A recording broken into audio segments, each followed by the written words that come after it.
C'est la saison des pluies et rien de mieux qu'un bon chaud d'eau bien chaud avec du gâteau fouetté qu'on appelle aussi pain doux.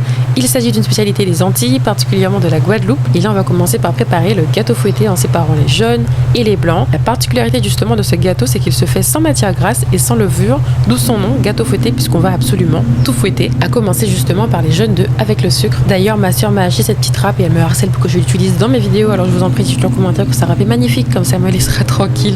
Une fois les jaunes sont bien fouettés avec le sucre, on va rajouter délicatement un peu de farine et dans un autre récipient on met les blancs d'œufs avec une pincée de sel et on fouette jusqu'à ce qu'on obtienne une belle texture bien ferme. On mélange ensuite le tout délicatement. Une fois que la pâte à gâteau est prête, on la place dans un moule et on enfourne quelques minutes. La recette détaillée d'ailleurs est en description de la vidéo. Pendant ce temps, on passe à la préparation du chaud d'eau qui est assez délicat à réaliser à la maison d'ailleurs. On mélange du lait concentré sucré avec de l'eau, puis on y ajoute tous les aromates avant de laisser chauffer un petit peu. Là je prépare les œufs justement afin de les intégrer dans la préparation de lait et d'eau. Mon rêve vraiment c'est de maîtriser le chaud d'eau à la perfection parce que quand c'est bien fait c'est tellement bon. Là je place mon chaud d'eau sur un feu doux sans jamais, je dis bien jamais, cesser de remuer. C'est ce qui va permettre de l'épaissir légèrement. Plus on laisse, plus ça devient épais. En attendant mon gâteau fouetté, il est prêt et j'avoue, je suis pas quelqu'un de très patient. Je ne voulais pas attendre 30 minutes que mon chaud d'eau épaississe si j'avais déjà faim. Et puis voilà.